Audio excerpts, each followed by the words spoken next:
الفاتحة الله يفتح علينا فتح العارفين ويفقهنا في الدين ويرزقنا كمال الإخلاص واليقين ثم إلى روح العلماء والعاملين وأولياء الصالحين ووالدين الحاضرين ومن شيخنا أجمعين أن الله يكبر من الجميع ويعفو عن الجميع ويسوس عن الجميع في الدين والدنيا والآخرة وإلى حضرة النبي محمد صلى الله عليه وسلم. الفاتحة. أعوذ بالله من الشيطان الرجيم. بسم الله الرحمن الرحيم. الحمد لله رب العالمين الرحمن الرحيم مالك يوم الدين. إياك نعبد وإياك نستعين اهدنا الصراط المستقيم صراط الذين أنعمت عليهم غير المغضوب عليهم ولا الضالين آمين. بسم الله الرحمن الرحيم. السلام عليكم ورحمة الله وبركاته.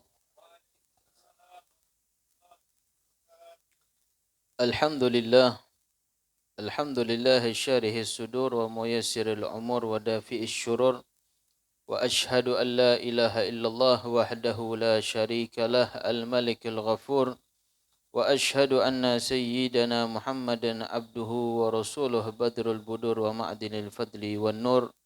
اللهم فصل وسلم وكرم وعظم على سيدنا ومولانا محمد وعلى آله وعلى أصحابه ومن تبعهم بإحسان إلى يوم النشور وعلينا معهم وفيهم برحمتك يا بر يا غفور. Amma ba'd. Pertama dan paling utama, marilah kita haturkan dasa puja beserta puji syukur kita kepada Allah Subhanahu wa taala, yang mana puja dan puji tersebut tidak bisa kita hitung dengan bilangan maupun hitungan, karena Allah Subhanahu wa taala telah menganugerahkan kepada kita berupa nikmat Islam, iman, ihsan, sehingga pada malam hari yang cerah ini kita masih diberikan kesempatan oleh Allah Subhanahu wa taala sehat walafiat, panjang umur, diberikan taufik dan hidayah, sehingga pada malam hari ini kita masih diberikan kesempatan untuk bisa duduk bersama-sama di dalam ruangan majlis.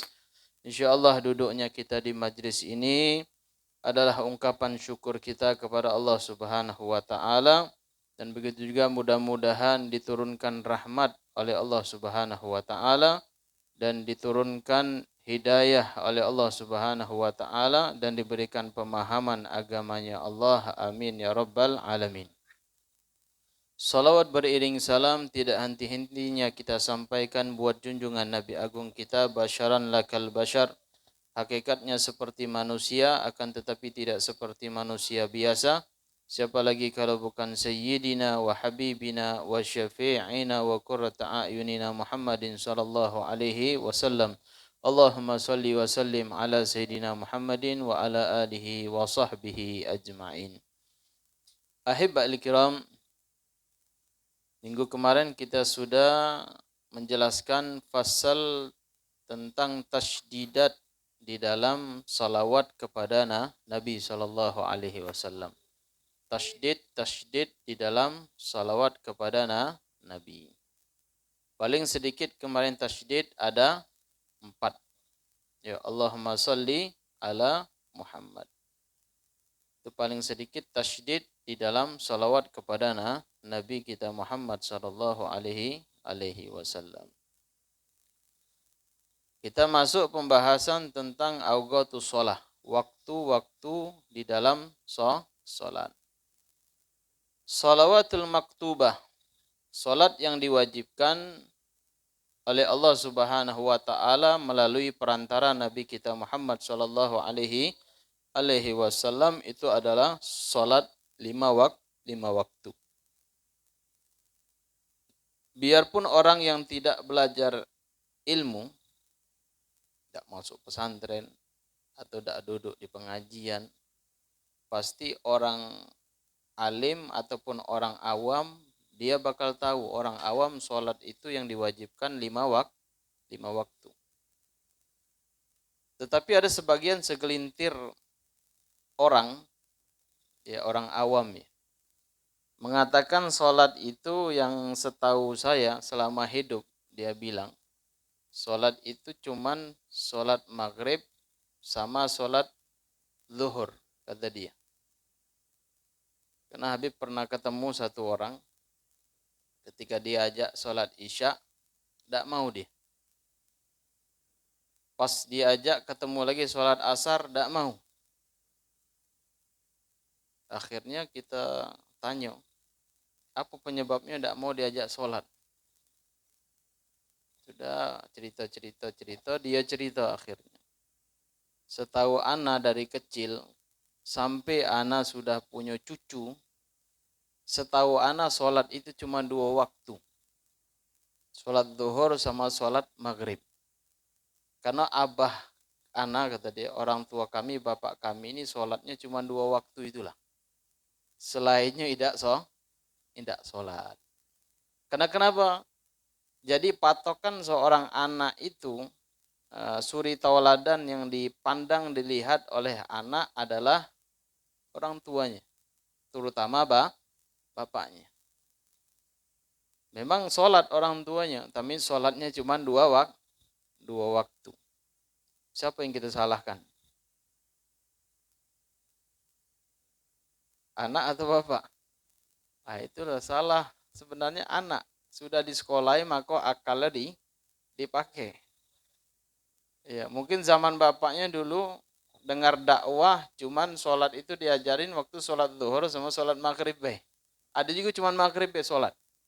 Selain itu tidak ada sholat. Iya kan, karena ada mungkin kebetulan pas anaknya mau ngaji, dia ngajak, ataupun pas ada yasinan, tahlilan, mulai dia keluar maghrib. Kalau tidak ke masjid, kaget datang tahlilan malu. Kemana di masjid tidak ada, kok tahlilan datang duluan. Nah ini bukannya kita cerita sekedar cerita, memang kejadian. Memang kejadian. Itu yang satu orang yang kita jumpai, berarti kalau satu sudah dijumpai, banyak yang seperti itu.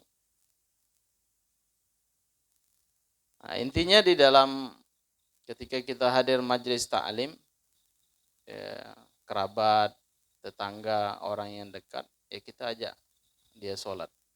Kita ajak mereka ya mendekatkan dirinya kepada Allah Subhanahu wa taala. Misal kita lihat orang yang ahlu maksiat itu, jangan kita beranggapan dia tidak mau tobat. Terkadang dia sudah bosan dengan kemaksiatannya. Ya, thalibul ilm, penuntut ilmu yang hadir pengajian yang nariknya dia. Ya nariknya secara ya teman lah, sohib, orang dekat. Atau kerabat yang lebih dekat. Begitu juga orang yang main judi misalnya. Orang yang tua-tua itu main judi itu sebenarnya dia aus tentang ilmu. Kalau kita ajak dia untuk belajar ilmu, insya Allah dia mau. Nah, kecuali kalau kita hina, kita ejek, mungkin dia tidak mau, lari. Nah, kadang-kadang kita ajak kebaikan, dia kabur. Ya, kabur dia. Nah, jadi yang diwajibkan oleh Allah Subhanahu wa taala melalui Nabi Muhammad sallallahu alaihi wasallam perantaranya salat itu 5 waktu. Begitu juga salat Jumat. Salat Jumat itu tidak dilaksanakan karena kenapa? Masih ketika Nabi sallallahu alaihi wasallam dalam keadaan dakwah menyebarkan dalam agama Islam, itu mukhfi, sembunyi-sembunyi salat Jumatnya. Nah, setelah itu mulai Islam tersebar, baru Jumat ya terang-terangan di zaman Nabi Shallallahu Alaihi Wasallam. Jadi sholat itu 5 waktu ditambah dengan sholat Jumat. Jadi jangan pakai dalil pula. Sholat itu zaman Nabi cuma sholat 5 waktu, tidak ada sholat Jumat. Nah, itu maka kadang kalau kita nengok ada orang yang tidak sholat Jumat kan. Enggak mengambil dalilnya cuma itu, sholat cuma 5 waktu, tidak ada sholat Jumat. Nah, itu sholat diantaranya sholat 5 waktu, zuhur, asar, maghrib, isya, subuh. Begitu juga pengganti daripada zuhur hari Jumat yaitu Salat Jumat. Di dalam waktu-waktu salat itu ada namanya waktu fadilah. Waktu fadilah ini afdalul a'mal illallah, paling afdal amal di hadapan Allah Subhanahu wa taala itu adalah salat fi awal waktiha. Salat di awal waktu. Oke, bakal kita jelaskan bagaimana salat di awal waktu itu. Apakah masuk, kalau zaman dulu kan beduk. Masih ada beduk sekarang? Dong, dong, dong, dong, dong, dong, dong, dong, dong. Sudah masuk waktu, ayo kita sholat. Allahu Akbar. Apakah itu awal waktu? Nah, kaget bakal dijelaskan. Apa itu awal waktu? Ketika Nabi Muhammad SAW ya, bertanya kepada Allah Subhanahu wa taala, "Ya Rabb, ayul a'mal ahabbu ilaik?" Amal apa yang paling engkau cintai wahai Tuhanku? Nabi bertanya kepada Allah Subhanahu wa taala. As-salatu fi awali waktiha. Salat di awal waktu. Nah, ini titik pembahasan kita adalah awal waktu. Atau di dalam bahasa fikihnya waktu fadilah. Waktu yang diberikan keutamaan ketika kita melakukan salat di awal waktu. Apa itu di antaranya? Di antaranya adalah waktu fadilah atau awal waktu. Pertama adalah bistighalil asbab, melakukan suatu sebab-sebab yang disunahkan di dalam sholat. Di antaranya adalah adzan. Sudah beduk bunyi, dung, dung, dung, dung, dung, dung, dung. Setelah itu baru adzan. Selesai adzan, apa? Bistighal menyibukkan dirinya dengan toharoh, bersuci. Sudah adzan, bersuci. Wudu, kalau yang belum mandi, mandi. Setelah itu dia wudu, langsung masuk ke dalam masjid. Setelah itu asbabu sholah juga diantaranya adalah satrul aurat, menutup aurat. Pertama tadi adzan, kedua bersuci, ketiga menutup aurat. Yang terakhir intidharul jamaah, intidhar menunggu jamaah yang hadir. Jadi misalnya sholat maghrib, taruhlah sholat maghrib itu waktunya sempit. Biasanya kadang-kadang orang yang mau sholat maghrib itu kejar-kejaran. Atau kejar-kejaran. Ada yang dari rumah sudah wudhu, orang komat, berlari.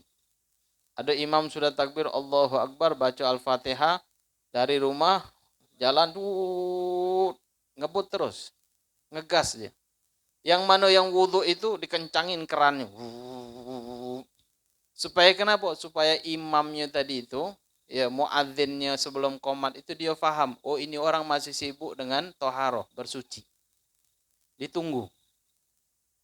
Kalau kita selaku misalnya imam atau muadzin, nah, itu dia nunggu jamaah yang sedang bersuci. Jamaah yang sedang menutup auratnya. Biasa kalau dia masuk ke masjid itu kan ke kamar mandi. Setelah kamar mandi, dia nutup aurat. Setelah itu dia wudhu, langsung masuk ke masjid. Kadang-kadang kalau antara maghrib itu, pas masuk maghrib nunggu jamaah datang, sholawatan dulu kan. Sholawat dulu. Sholatullah, salamullah. Ya, terus sholawat. Cuman setiap hari sholawat terus. Karena kenapa si makmum ini sengaja datang ke masjidnya kapan? Pas orang qomat. Pas qomat dia baru masuk. Kalau enggak itu enggak. Kayak mana antisipasinya? Apakah kita tunggu atau enggak? Sudah, kalau memang kebiasaannya kayak gitu, enggak usah ditunggu lagi, langsung sholat. Jadi takutnya bahwa kaget ngundurin waktu. Tapi intidharul jamaah, menunggu jamaah, ini termasuk daripada asbabu, ya termasuk daripada sebab-sebab sholat. Sunnah hukumnya. Ya, kadang-kadang terburu-buru wudhu berlari, karena imam sudah takbir atau sudah baca surah, misalnya mau ruku, berlari dia. Kalau di masjid zaman sekarang ini kan sudah pakai granit, keramik kan, jatuh, terjengkang, matinya husnul khotimah tetap. Karena dia mau sholat. Tapi janganlah, ditunggu. Kebetulan misalnya ada orang yang baru mau wudu, mau bersuci, mau nutup aurat, kita tunggu sebentar. Jadi kalau yang muadzinnya yang bijak, dia ngelihat masih tidak suara keran itu, masih tidak dengan suara berlari-lari misalnya. Itu sekiranya kerannya kurang, adalah suara keran tapi tidak ada sekencang yang pertama tadi misalnya. Sudah komat. Sekiranya jadi intidhar, menunggu daripada makmum untuk melakukan sholat berjamaah. Ini baru yahsulu fadilah awal waktu. Jadi di antaranya adalah muadzan. Setelah itu apa? Toharoh, bersuci. Ketiga, satrul aurah, menutup aurat. Keempat, intidhar jamaah. Ini termasuk daripada fadilah, keutamaan orang mendapatkan awal waktu sholat. Bukan awal waktu sholat yang kita fahamin. Ini kan paham kita ya. Paham di luar fahamnya fikih misalnya. Fahamnya orang awam. Fahamnya kita kalau awal waktu, adzan langsung qomat, langsung sholat. Iya kan? Seperti itu kan fahamnya kita. Tapi di dalam fikih tidak disebutkan seperti itu. Adzan, setelah itu nunggu dulu, bersuci, menutup aurat, baru nunggu jamaah. Sudah jamaah kira-kira sudah kumpul, sudah tegak qomat. Qomat, setelah itu imam memperhatikan lagi ke belakang. Sopnya sudah rapi atau belum? Ya, yang kosong diisi. Ditambah lagi misalnya yang bawa HP, nonaktifkan HP-nya. Boleh ditambah sunnah. Sunnah. Karena untuk kemaslahatan di dalam sholat. Ditunggu baru imam takbir.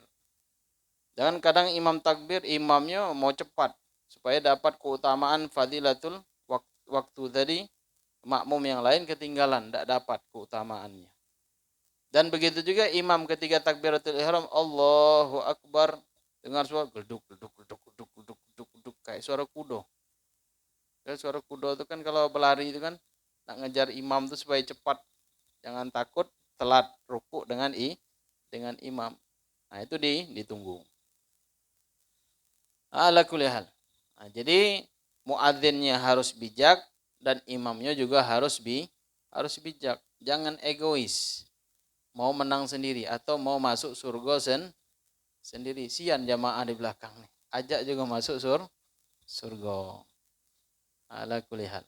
Itu bagi imam yang bijak. Insyaallah mudah-mudahan ya di kampung-kampung kita imamnya bijak. Maka kadang nunggu jamaah itu sampai sholawatannya. Sampai 10 menit, kadang 7 menit nunggu jamaah. Kadang jamaahnya ini yang tidak punya perasaan. Tidak punya perasaan jamaah. Sudah sholawat lah lama, nungguin dia, sholat jamaah dia tidak datang. Jadi ya, kalau makmumnya jamaahnya seperti itu, ya sudah. Langsung qomat, langsung sholat. Ada satu kisah seorang anak bertanya sama bapaknya. Wahai bapakku, di dalam ayat suci Al-Quran ada satu perintah. Ya ayyuhal muzammil. Wahai orang yang berselimut. Siapa itu? Itu Nabi Muhammad sallallahu alaihi wasallam. Wahai orang yang berselimut, perintah Allah Subhanahu wa taala, qumil lail. Dirikanlah lail, maksudnya salat tahajud. Lalu anak tadi nanya sama bapaknya, ya ayyuhal muzammil itu perintah siapa yang diperintahkan wahai bapakku? Kata bapaknya, itu Nabi Muhammad SAW diperintahkan oleh Allah untuk apa? Membuka selimutnya. Setelah itu, qumil lail, dirikanlah malam, maksudnya sholat tahajud. Kata bapaknya, itu perintah sholat tahajud untuk Nabi Muhammad SAW. Lalu anaknya ini cerdas. Setelah ayatnya disambungkan, wa ta'ifatun, ada sekelompok minalladzina, di antara mereka apa? Fatahajjadu, mereka yang tahajud. Siapa itu perintah? Perintah para sahabat. Jadi anaknya balik nanya sama bapaknya. Itu perintah untuk sahabat, wahai bapakku. Iya. Jadi sekarang wahai bapak, yang kita ikutin itu siapa? Pertama kan Nabi, betul kata bapak. Yang kedua para sahabat. Bapak tidak bangun malam sholat tahajud. Ketika anaknya ngomong kayak gitu, bapak tidak bangun malam untuk sholat tahajud. Tobat bapaknya, akhirnya sholat tahajud setiap malam. Gara-gara si anak. Maka as-salafun as-saleh itu mereka melatih anak-anaknya untuk qiyamul lail. Biasa melakukan sholat tahajud. Tapi terkadang diperintahkan untuk bangun malam saja, tidak sholat. Anaknya dibangunin, bangun. Sudah tidur lagi. Supaya ngapa? Membiasakan mereka untuk qiyamul lail. Mereka bangun pada malam hari. Jadi qiyamul lail itu bisa dia zikir, atau dia sholawat, atau dia baca Al-Quran, atau dia melakukan amal-amalan yang soleh. Itu bangun malam. Bukan hanya bangun malam itu sholat tahajud saja, bukan. Banyak yang dikerjakan amal-amal soleh selain sholat tersebut. Tetapi sholat tahajud ini perintah Allah yang langsung ditujukan kepada Nabi kita Muhammad SAW. Jadi sholat tahajud itu wajib buat Nabi Muhammad. Tapi buat umatnya hanya hukumnya sunnah. Hanya hukumnya sunnah. Misal kita contoh, malam ini habis sholat maghrib, belum sholat misalnya. Nunggu kaget jam 10. Apakah sunnah atau tidak mengakhirkan sholat sampai jam 10, nanti ada di belakang. Bakal kita sebutkan. Nggak taunya bangun jam 2 atau jam 1 malam. Terbangun, terkejut. Oh iya, belum sholat isya. Akhirnya sholat. Setelah sholat isya, assalamualaikum warahmatullahi. Baca zikir. Setelah itu sunnahnya apa? Sholat qobliyah, ba'diyah, atau sholat tahajud? Sholat qobliyah dan ba'diyah. Karena sholat qobliyah dan ba'diyah ini adalah sholat sunnah mu'akkadah. Sholat sunnah mu'akkad. Sholat sunnah yang tidak pernah ditinggalkan oleh Nabi dalam keadaan hadir ataupun safar. Ini tidak pernah ditinggalkan Nabi Muhammad. Kalau sholat tahajud, ini hanya sunnah.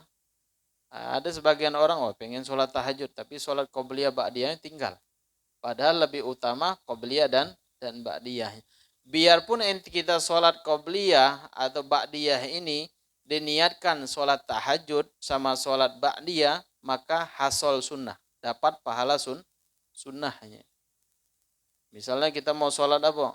Setelah sholat isya itu ba'diyahnya, pengen di dalamnya sholat sunnah ba'diyah, sholat sunnah tahajud, sholat sunnah istikharah, sholat sunnah wudhu, lengkap di dalamnya. Itu dapat pahala semua, cuman 2 rakaat.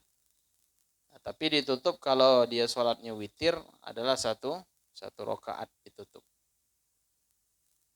Ala kulli hal. Wabil khusus ketika dia sholat menggunakan siwak. Dia pakai siwak itu 2 rakaat. Itu lebih afdal dia melakukan sholat 70 rakaat tanpa siwak. Hebat tak siwaknya? Hebat kan? Ya, keutamaan siwak itu Masya Allah. Nah, jadi kita biasakanlah di kasur kita taruh siwak satu. Untuk sholat ditaruh di kantong satu. Kalau misalnya kamar mandi, taruh di kamar mandi satu.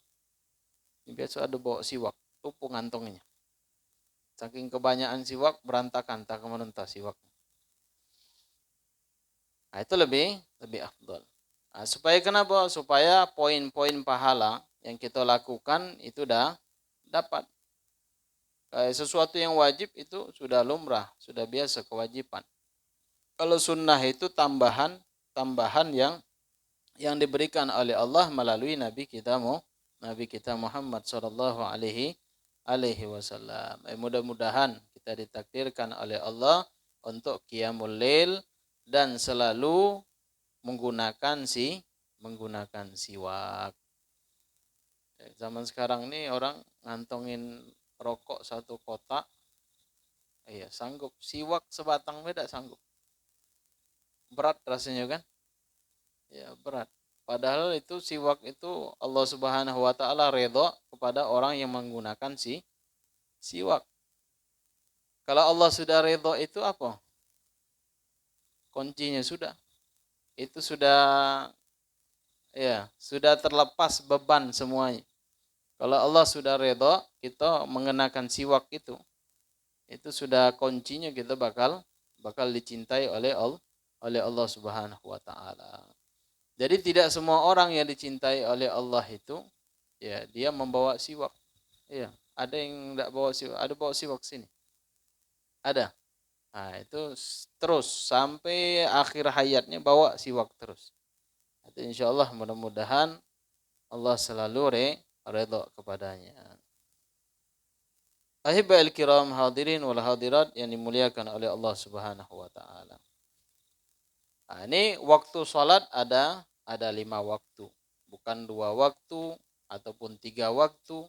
Nah, ini yang disebutkan diajarkan oleh Nabi kita Muhammad sallallahu alaihi wasallam. Nah, masuk pembahasan tentang awal waktu zuhur. Awal waktu zuhur. Jadi Allah menciptakan kaun, ya. Semua yang ada di dunia ini, semua yang ada di jagat raya ini ada tanda-tanda masing-masing. Misal contoh, tanda-tanda mau gempa bumi itu apa biasanya? Ada yang tahu? Ya, binatang yang dari gunung turun ke kampung. Ya, itu tanda-tanda mau gempa bumi. Biasanya kayak gitu. Kalau tidak tanya semua orang yang dekat lereng-lereng gunung itu. Kalau kita di Jambi kan bukan lereng gunung ya. Nah, itu biasanya hewan-hewan buas semuanya itu turun ke bawah. Takut karena kenapa? Lahar gunung itu meletus, dia turun bakal memusnahkan hewan-hewan ataupun tanaman yang sekitarnya. Kalau misalnya tanda-tanda tsunami, apa tanda-tanda tsunami? Ya. Hewan yang di bawah itu naik ke atas. Ya, ke gunung, ke bukit, ke batu-batuan ke atas.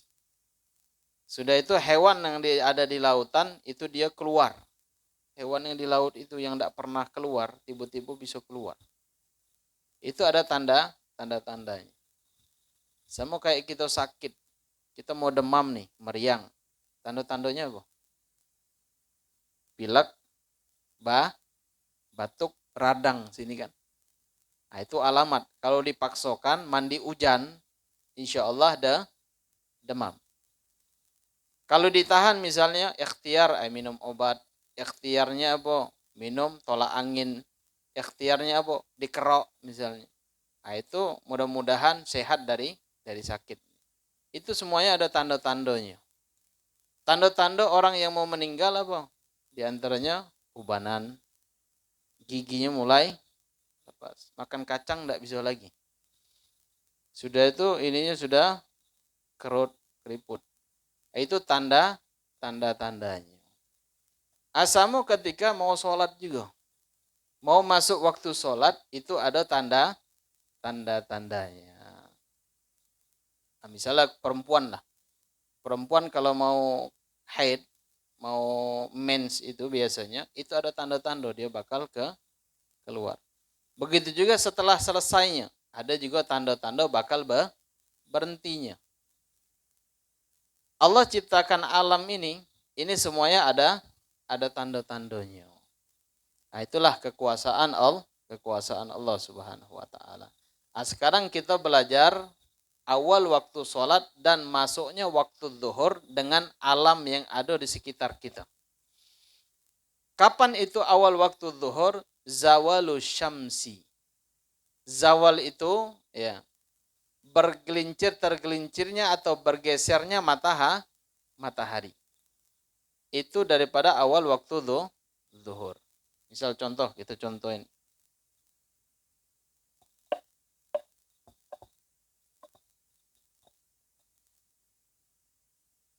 Nah, ini matahari.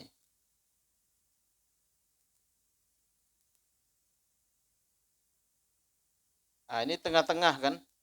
Ini misalnya di tengah. Nah, ini di tengah ini namanya wasatus sama. Wasatus sama di tengah-tengah lah langit. Nih langit. Nah, di tengah-tengah langit. Kapan masuk waktu zuhur? Ketika mataharinya ini sudah berpindah sedikit. Nah, di sini ada. Nah, jadi ke sini. Nah, awalnya di tengah-tengah, dia bergeser sedikit. Zalaan wasatis sama, dia berpindah dari tengah-tengah langit. Ini kadang kalau kita tegak, ini lagi begawi misalnya kan, nukang. Inti nengok di atas matahari, di tengah kepala ada. Kalau dia di tengah-tengah kepala, berarti waktu zuhur belum masuk. Di tengahnya dia.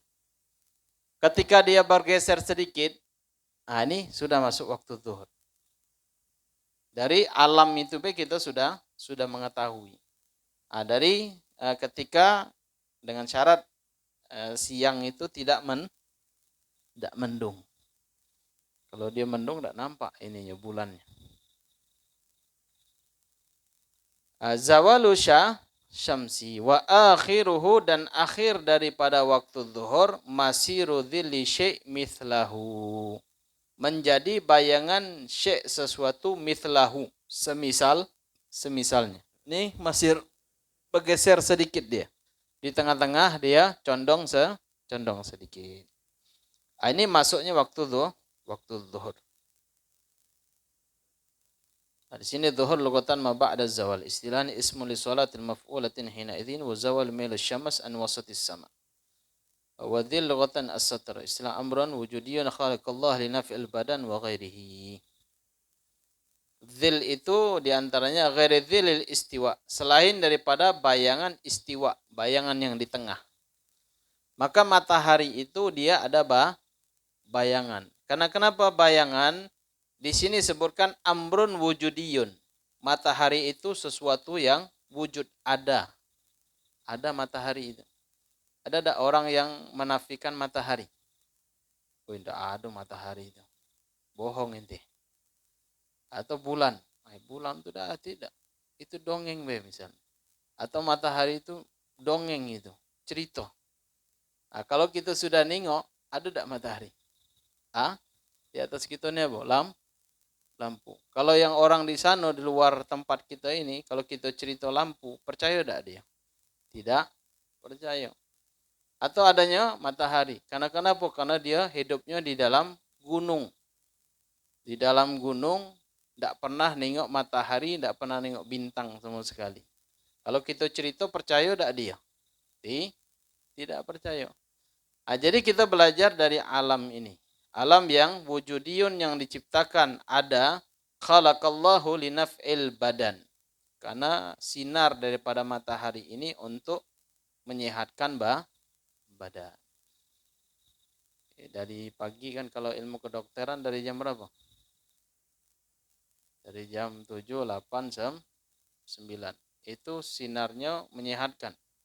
Kalau masuk 9, 10, 11, 12 itu memutungkan namanya. Iya. Tapi kalau untuk tukang sehat dia. Ya makin panas makin semangat kerjanya. Ala kulli hal. Ini awal waktu zuhur. Awal waktu zuhur kita lihat matahari di tengah-tengah. Ya, ini belum masuk waktu zuhur. Ketika bergeser sedikit, maka masuk waktu zuhur. Wa akhiruhu, dan akhirnya kapan? Masiru dhilli syai' mithlahu. Maka akhir waktu zuhur ini berarti masuknya waktu apa? Waktu asar. Misal contoh nih. Mana ya? Ini biasa kalau ada tiang.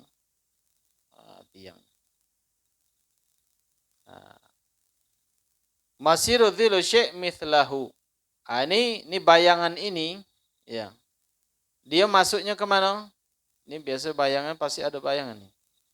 Ini mana dia? Ini kan ada hitam kayak ini. Di sini. Mana kiblat? Di sana ya. Jadi ke sini. Mithlahu, semisalnya. Ini keluar waktu zuhur. Awalnya dia di atas sini, awalnya dia waktu zuhur, wasat sama di tengah sini, bergeser sedikit masuk waktu zuhur. Ketika kita turunin ini bayangannya semisalnya. Ini berarti keluar waktu zuhur. Kalau pengen misalnya praktek besok siang, ya jam 11:30 itu, nanti pasang lah misalnya susah kayu itu botol taruh. Kalau dia di tengah-tengah mataharinya, bayangannya ke sini dia, tidak nyamping, tidak ke sini dia, apalagi ke depan. Ketika dia sudah bergeser sedikit masuk waktu zuhur, maka bayangannya bertambah sedikit ke sini. Ketika keluar waktu zuhur, itu bayangan masiru dhillu syai' mithlahu. Ini satu ini. Dari kita letakkan ini, ketika kita turunkan dia sama. Sejajar panjangnya. Ini akhir daripada waktu zuhur. Sudah batas ini, paham? Kita masuk lagi awal waktu asar. Awal waktu asar. Idza sara dhillu kulla syai' mithlahu wa zada qalilan. Tadi akhir waktu zuhur, kayu kita taruh sini misal botol. Ini bayangannya ke sini nih. Sini. Sini kita pasin ke sini. Pas dia. Kapan masuk waktu asar? Wa zada qalilan. Ketika dia bertambah sedikit. Ini nambah dikit, ada bayangan di sini. Lebih daripada tutup botol ini. Ini masuk waktu asar. Sudah paham? Paham, batas ini dia. Wa akhiruhu, dan akhir waktu asar kapan? Inda ghurubus syams. Ketika tenggelam tergelincirnya matahari. Aman kan? Jadi kalau kita pengen mau waktu sholat, tahu waktu sholat atau tidaknya, ya dari situ. Dari alam yang ada di sekeliling sekitarnya kita.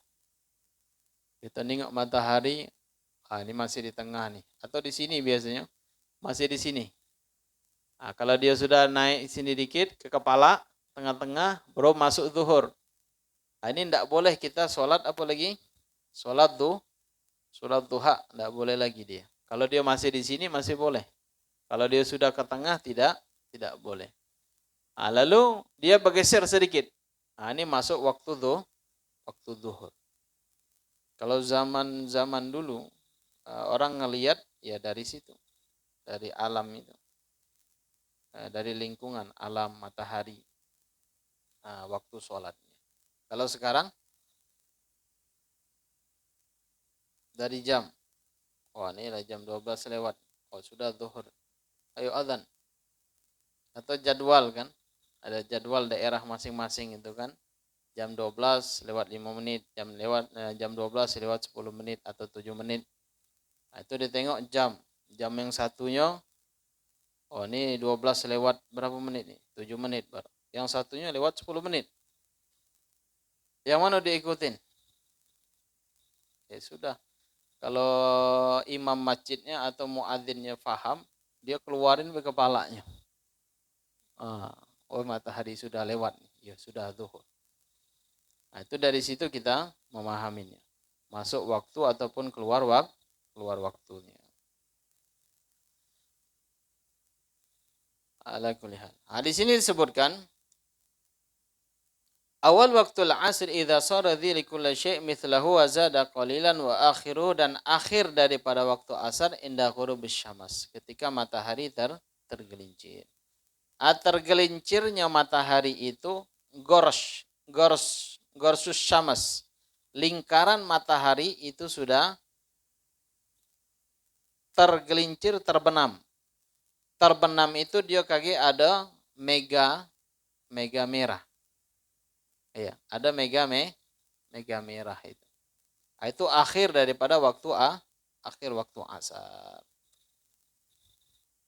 Sudah, kita masuk awal waktu maghrib. Awal waktu maghrib. Ghurubus syams. Ya, tenggelamnya matahari. Matahari sudah tenggelam. Jadi kalau matahari itu tenggelam, warnanya warna kuning atau warna merah? Kuning. Ya, warna kuning bukan warna merah. Dia tenggelam, masuk ke dalam, nguning. Kaki sudah nguning itu dia berbentuk warna merah dia. Yang penting intinya lingkaran matahari itu sudah terbenam. Sudah terbenam berarti masuk waktu maghrib. Wa awalul waktul maghrib, awal waktu maghrib ada ghurubu syams. Nah, berarti awal waktu maghrib berarti akhir waktu asar. Ya, tergelincirnya matahari. Wa akhiruhu, dan akhirnya waktu maghrib ghurubu syafaqil ahmar, hilangnya mega merah.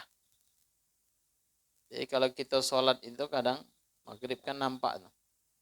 Nah, arah kiblat itu dia agak nyerong dikit, ya, nyerong dikit ke sebelah kanan.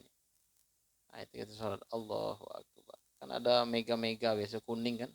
Habis kuning itu baru dia warna merah.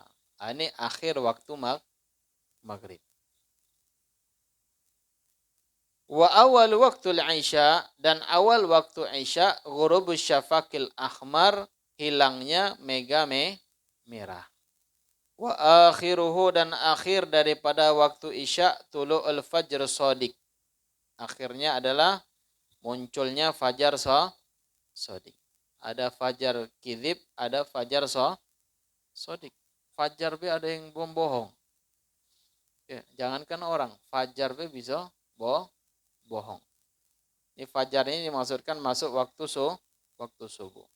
Ada fajar kizib, itu fajar kizib ini biasanya dia keluarnya dari mana?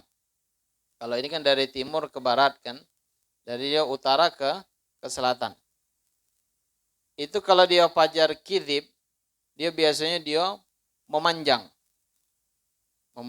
Kalau kita bangun jam 3 subuh atau jam 2 malam itu, jam 3, jam 2 malam, kita nengok terang nih. Ini kayaknya lah sudah subuh masuk nih, padahal belum.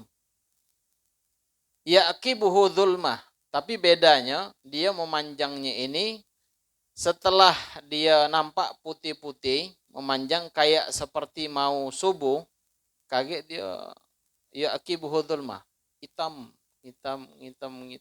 gelap jadinya. Ini gelap biasanya. Nah, beda kalau fajar shadiq. Kalau fajar shadiq itu dia membentang itu, ketika dia membentang, dia kan ada yang bagian ke memanjang, ada yang membentang. Kalau dia sudah membentang itu, lama-lama dia bukan gelap, lama-lama dia makin terang. Itu namanya fajar shadiq. Nah, jadi di dalam fajar ini ada dua macam, fajar kizib sama fajar shadiq. Mungkin kalau orang yang biasa begadang itu, atau begadangnya di atas loteng, dia sering nengok awan itu ke atas, dia biasa tahu pengalaman. Atau jam 2 malam, jam 3, Bangun nih kawan, bangun subuh, terang. Misalnya bangunnya subuh, terang. Ntar lagi mau ini pagi. Bangun subuh, sudah subuh, assalamualaikum, gelap lagi dia. Ya kalau seandainya tidak ada jam kan, tidak ada jam, tidak ada tanda-tanda yang lain, memang nampak terang, tapi ya itu namanya fajar kadzib. Boleh kalau misalnya malam bangun jam 2 atau jam 3 tengok be. Tapi jangan mendung ya, kalau mendung beda lagi. Ya cuacanya bintang-bintangnya masih ada. Nah, itu nampak kayak terang nih. Padahal dia belum masuk waktu fajar. Ini akhir daripada waktu Isya. Jadi Isya itu waktunya panjang. Salat apa yang panjang waktunya? Ya salat Isya. Ya dari setelah maghrib sampai masuk waktu fajar. Itu panjang waktunya Isya. Nah, sekarang kita masuk awal waktu subuh. Awal waktu subuh. Subuh ini lugatan awalun nahar. Permulaan siang. Subuh itu di dalam syariat, ya, di dalam bahasa di sini awalun nahar. Permulaan siang. Kalau kita orang Indonesia siang itu kapan? Ya, jam 10, jam 11, ya. Undangannya jam 9, datangnya jam 10. Ya kan? Ya, undangannya jam 11, datangnya jam 12. Namanya jam karet. Molor waktu.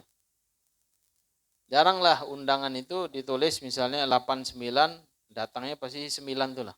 Kadang 10. Kadang orang sudah nyuci piring baru datang. Nah, awalun nahar wa istilahan salatul maksusah. Di dalam istilah adalah salat yang khusus. Tulu'ul fajri shadiq. Munculnya fajar shadiq. Wa akhiruhu tulu'us syams. Akhir daripada subuh ketika tulu', ya, matahari sudah timbul, sudah muncul, ya, sudah keluar matahari, berarti waktu subuh sudah habis. Maka sering kalau santri dibangunin sama guru, kadang-kadang setengah 6 belum sholat subuh. Ada juga kadang-kadang yang nakal itu, naudzubillah min dzalik, jam 7, jam 8 baru bangun dia. Kadang bersingit di bawah ranjang. Ada juga yang di dalam lemari. Ada juga tidur dalam WC. Tidur di WC. Nyenyak nenek tidur. Itu biasanya santri yang hobi begadang biasanya. Yang hobi begadang, yang tidak istiqomah, itu kayak gitu biasanya. Nah, jadi pernah kejadian, satu santri ditangkap berapa orang, tidak ketahuan, dapat siang-siang sudah. Sholat subuh belum. Nah, sudah suruh gurunya wudhu. Sudah wudhu, ayo sholat. Siapa jadi imam? Maju imam. Imam niatnya kayak mana? Sholat subuh kalau lah siang ini. Nanti baca niatnya, ayo ikutin. Usolli fardhu subhi kesiangan nilai ta'ala. Karena kenapa? Si gurunya tadi mungkin lah capek mau marahin, tidak mempan. Dalam bahasa kita tidak mempan lagi. Akhirnya disuruh sholat, nonton, yang rame nonton. Yang lainnya nonton, oh ini yang sholat telat ini. Nah, setelah ditalkinin niat usolli fardhu subhi kesiangan, besoknya dia sebelum subuh sudah ada di musola. Karena kenapa malu. Nah, kalau zaman sekarang ini enak, video ada kan? Nah, ini anak wali santri, ini anak ente di pondok pesantren gawainya ini nanti tidur. Kirimin semua orang tuanya. Nah, tapi kadang kita tidak sampai hati kan.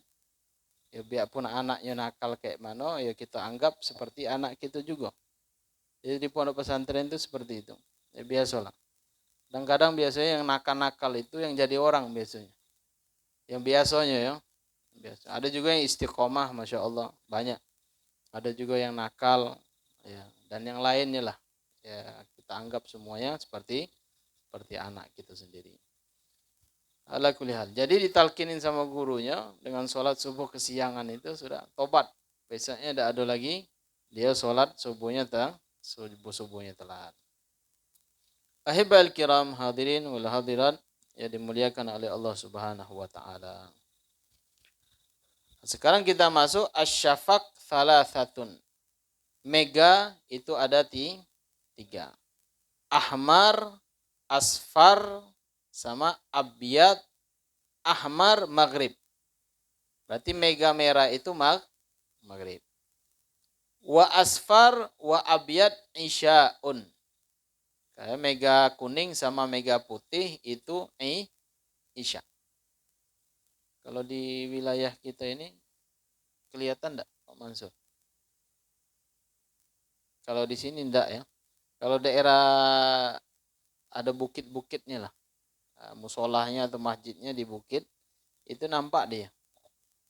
Kayak pas misalnya masuk waktu isya. Setelah waktu isya itu kurang lebih jam 8 lewat masuk jam 9 itu dia ada mega putih dia kelihatan. Ya, mega putih. Nah, jadi ala kulli hal ini disebutkan bahwasanya dalam fikih kalau dia ahmar itu waktu maghrib, kalau dia asfar sama putih, kuning sama putih berarti masuk waktu isya. Nah, kita masuk ini yuwayundabu ta'khiru sholatil isya dan disunnahkan ta'khiru sholatil isya mengakhirkan sholat isya ila antaghiba syafaqil asfar wal abyad. Sampai timbul mega kuning dan mega putih. Itu kurang lebih masuk jam 9 ke atas, jam 10-an. Itu mega putihnya baru hilang. Nah, ini disunnahkan mengakhirkan waktu isya. Bagi siapa? Bagi orang yang yakin kepada dirinya. Beb, ana ngikuti fikih ini bilang. Sunnah mengakhirkan sampai jam 9, jam 10 lah. Jam 10-an kurang lebih. Ana akhirin isya. Akhirnya lewat. Jangankan isya, subuhnya lewat juga, Beb. Gara-gara apa? Mengakhirkan waktu sholat. Tapi lebih afdal sudah. Ya, sunnah tetap hukumnya sunnah.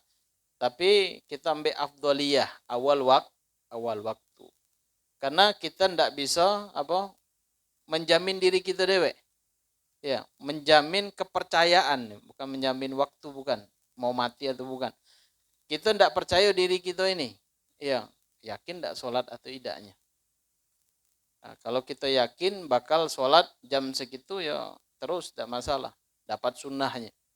Begitu juga misal sholat di awal waktunya juga dapat fadilah awal waktu. Di awal waktu dapat fadilah, keutamaan, diakhirkan juga disunnahkan. Tapi yakin enggak ya kira-kira? Kalau Habib kayaknya udah yakin.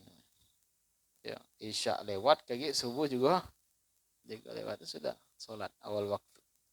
Jadi kalau kita yakin pernah kejadian lewat waktunya, sudah. Dengar orang adzan langsung tancap gas lah, langsung sholat. Nah, sudah sholat, sudah aman. Karena baroah tanggungan diri kita menyembah Allah Subhanahu wa taala itu sudah terlepas ya, kewajiban kita. Nah, bukan dimaksud kewajiban itu lepas, tetap kewajiban setelahnya ada lagi kan? Ada lagi tetap. Ala kulli hal. Jadi fadilah awal waktu dapat, mengakhirkan juga sampai hilangnya mega kuning dan mega putih itu juga hukumnya sunnah. Jadi kalau ada yang mengatakan mana dalilnya?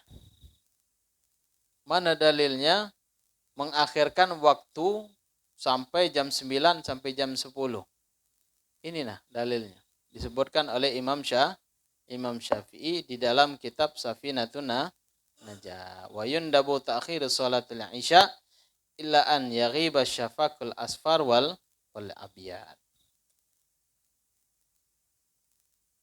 Nah, sampai di sini kalau ada yang ditanyakan, fadhol.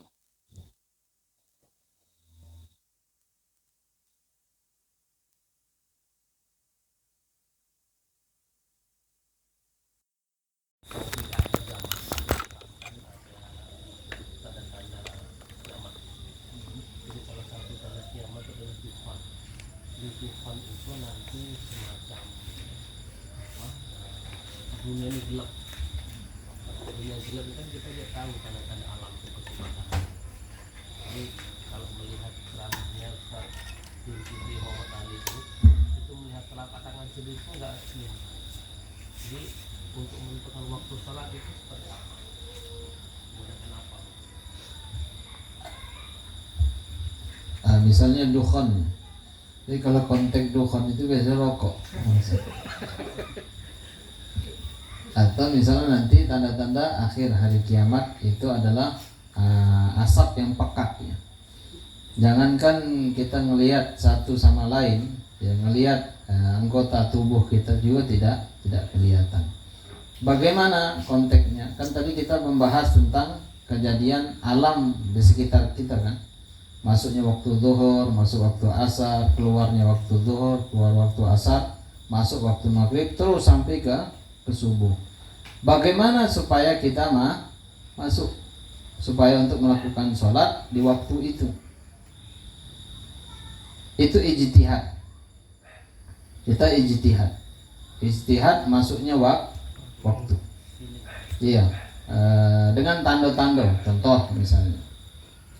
Seperti hirfah, pekerjaan. Jadi tukang jahit misalnya. Kan orang jahit ini kan tidak harus pakai pandangan dohir kan, pakai insting dia jahit. Kalau lah sudah terbiasa biasa kan, ya jahit. Atau dengan pekerjaan tadi, misalnya dia buat baju satu itu biasanya dari pagi jam 8 selesainya jam 12 zuhur, bisa buat patokan. Atau kalau dia petani, dia misalnya nanam padi berapa petak atau berapa kaplingan, dia nanam selesainya biasanya jam sekian, itu bisa buat patokan. Atau misalnya daripada hewan, dia punya ayam misalnya, nah, biasanya ayam tapi mujarab ini memang terlatih, dia punya ayam atau punya peliharaan burung perkutut misalnya. Ini beb, anak punya perkutut ini, punya ayam ini, kalau pas masuk waktu sholat pasti berbunyi dia. Kalau tidak berbunyi kecuali sakit. Ya. Misal perkutut bunyi pas orang adzan dia bunyinya. Oh ini masuk waktu sholat. Boleh kita ijtihad dengan peliharaan tersebut. Atau misalnya taklid mengikutin. Ada satu imam yang mengatakan, sudah kita masuk waktu zuhur ini, tanda-tandanya ini dijelaskan nih. Sudah kita ngikut sholat. Nah itu waktunya yang boleh diikuti. Ala boleh. Ya istilahnya kita ijtihad. Ya salah ataupun tidak, atau konteksnya misalnya kalau kabut asap itu tanda-tanda kiamat itu jauhnya ya. Kita taruhlah kita masuk naik kapal, sudah itu lewat laut, dan laut itu tidak tahu apa namanya, kapal itu numbur karang, masuklah ke dalam goa. Masuk dalam goa, jangankan tangan kita nih, jangankan kita mau nengok tangan, di depan kita nih, di depan mau numbur kita tidak tahu, ya gelapnya kan. Nah, itu kalau kabut itu ketutup, ya itu gelap, apalagi di dalam goa. Kita mau sholat misalnya, jam sudah mati misalnya, atau kawan yang lainnya cuma berapa orang yang tahu. Nah mulai kita ijtihad, ayo kumpul kita, penting muslim nggak muslim, ayo kita sholat. Sekarang ini sholat apa pak? Ya. Akhirnya dia memprediksikan pas berangkatnya jam sekian, kita sampai ke sini biasanya itu jam 10 jam kurang lebih. Berarti dari patokan jam 10 itu kita hitung waktu sholat, masuk sholat maghrib atau isya. Nah itu ijtihadnya di situ. Ya sudah, itu dalam gunung itu yang penting itu sholat, ya di dalam gunung, dalam bukit, misalnya dalam tanah, nanti sholat, ya mau jadi imam atau jadi makmum terserah. Yang penting ijtihad. Sampai kapan? Sampai tampak tanda-tanda apa? Alam yang ada di sekitar. Akhirnya di dalam gunung itu sudah 2 tahun dia di dalam itu. Ndak keluar-keluar. Keluarlah dari gunung itu, ketemu hutan. Hutannya juga semak belukar, ndak nampak matahari sama sekali. Selama 3 tahun. Akhirnya ada helikopter masuk ke dalam hutan itu, baru diselamatkan orang ini. Baru tengok, lah siang. Berarti zuhur nih waktu. Tadi kita sholat isya, ini masih zuhur. Berarti yang dikodok sholat yang tadi itu. Yang 5 waktu di belakangnya itu dikodok, yang setelahnya itu sah ijtihadnya dia. Nah itu konteksnya kalau dia tinggal di dalam gunung atau dalam goa ataupun di hutan yang semak belukar, tidak nampak sinar matahari sama sekali. Masih ada gambaran nggak kira-kira kayak gini? Halo masuk? Masih ada gambaran? Mungkin deh. Mungkin, wallahu a'lam. Atau misalnya contoh, lagi santai-santai ngelamun banyak pikiran, masuk ke alam lain misalnya masuk ke alam jin. Nah, gelap, beda ada siang, gelap terus. Kayak mana ente sholat? Iya, ente ijtihad. Jangan kayak ente masuk ke alam jin jadi jin. Ya, ente cari juga. Biarpun di alam jin itu mereka diperintahkan sholat juga kan. Ente cari di masjid di alam jin ini, pasti ketemu. Ya, insya Allah ketemu. Nah, tapi kalau yang satunya jin kafir itu tidak ketemu. Nah, jadi ijtihad sholat ya sesuai dengan keyakinan kita. Ijtihad, ini sudah nih kayaknya nampaknya anak kemarin hilang dari alam dunia ke alam jin itu jam sekian. Berarti sudah jadikan waktu zuhur deh, sudah zuhur lagi sekian jam, masuk lagi waktu asar, masuk maghrib sama isya. Tapi subuhnya yang bingung, kapan masuk waktu subuh? Sudah ijtihad deh, masuk waktu subuh. Tapi lebih gampangnya bang, ketika nyasar ke alam lain, niatnya bang jamak takdim, jamak kosor. Tapi subuh tidak bisa dikosor. Subuh tidak bisa jamak takdim atau takhir, tidak bisa. Nah, sudah ijtihad, ente ijtihad. Ya. Berapa tahun pun ente bakal balik lagi ke alam dunia. Nah, sudah, ya, tetap ente melakukan sholat seperti biasa. Kalau aku lihat, ada yang pernah masuk ke alam jin? Belum? Pengen? Enggak? Ya, sama ya, ada kewajiban juga. Jin kewajibannya sholat juga, ibadah juga sama. Nah, jadi kita diperintahkan untuk diantaranya adalah taklid waktu sholat. Atau muqallid, kita ngikutin orang, dia bilang sudah masuk zuhur, sudah kita ikutin. Tapi dengan syarat dia menyebutkan tanda-tandanya masuk waktu sholatnya itu. Atau misalnya kita yang muqallid, kita ngikutin orang yang kita ikutin ini, dia bilang anak punya peliharaan perkutut gitu dia bunyi jam sekian. Nah, sudah ente taklid dia. Kalau tidak mau taklid, sudah ente ngikutin herfah, pekerjaan yang biasa dikerjakan. Kalau dia jahit atau tukang petani misalnya, atau dia biasa nyangkul, atau misalnya kerja yang lain lah. Kalau dia biasa ngedit ngetik sekian lembar, itu bisa diikutin buat patokan. Sama seperti subuh itu biasanya kalau kita taklidnya ngikut ayam ini. Ayam itu biasanya subuh dia subuh atau sebelum subuh? Sebelum subuh. Itu ayam apa itu? Hah? Ayam kampung. Kalau ayam boiler pas subuh, apa setelah subuh? Sudah ada sebagian ayam jam 3, ya jam 4 dia sudah berkokok. Nah, ada juga ayam subuh tak berkokok, kaki jam 6 baru berkokok nih. Nah, itu namanya peliharaan yang tidak mujarrab, yang bukan terlatih. Nah, dia ada hewan yang memang terlatih, pas masuk waktu sholat dia berbunyi. Nah, itu biasanya. Nah, boleh kita memakai tanda-tanda seperti itu. Kalau enggak, yakin deh sudah.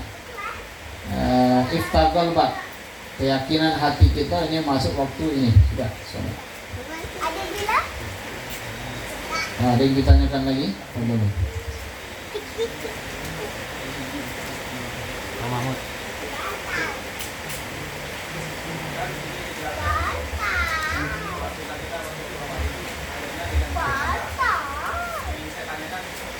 Kira-kira berapa menit lah sebelum aku masuk waktu sholat fardunya gitu.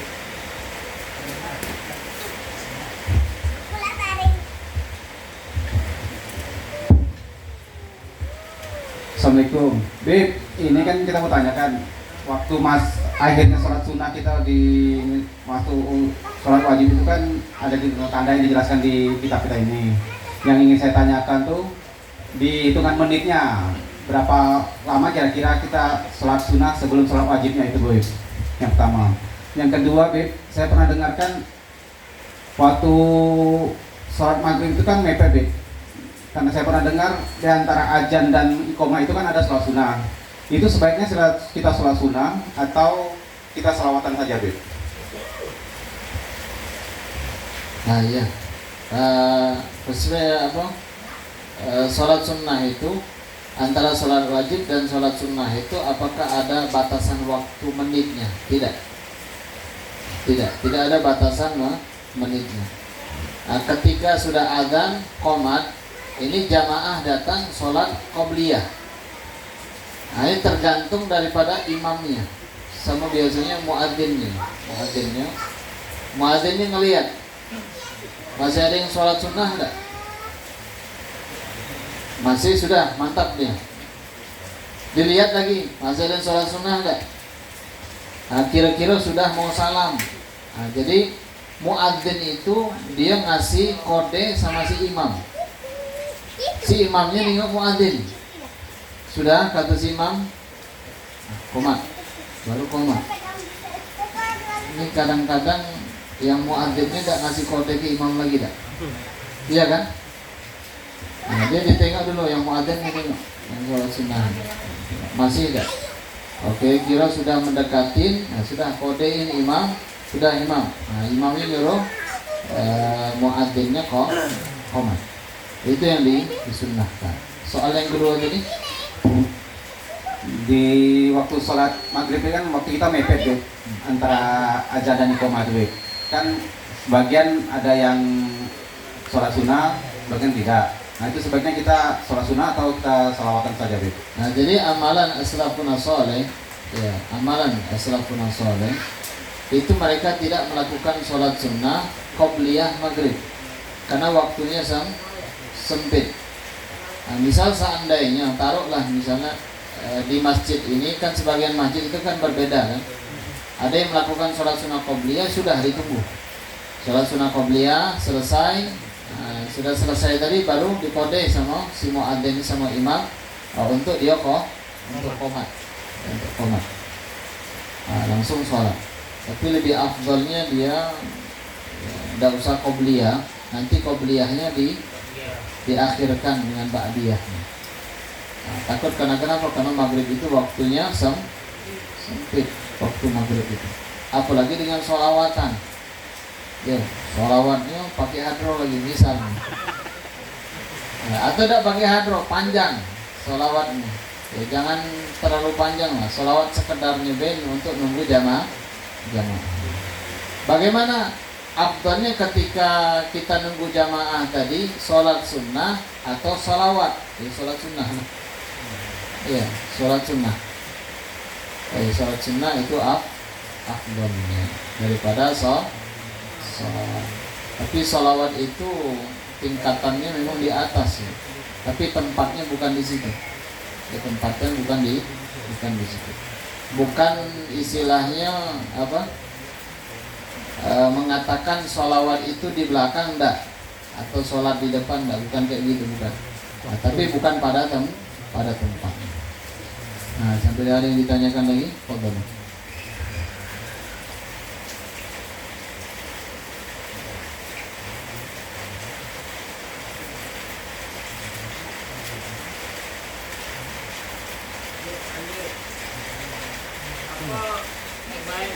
Kasih Fauzan dulu. Enggak ada kenal. Wah ini. Halo, apa kita harus kodok sholat dulu apa mengerjai yang sunnah-sunnah dulu? Misalnya waktu bujangan tuh mungkin ada yang tertinggal gitu. Iya. Mengkodok sholat hukumnya apa? Wajib. Wajib. Melakukan sunnah hukumnya mana didahuluin? Wajib. Iya, didahuluin yang wajib. Nah, kita dahuluin wajib misalnya dulu masa zaman jahiliyah dulu. Zaman jahiliyah kan misalnya.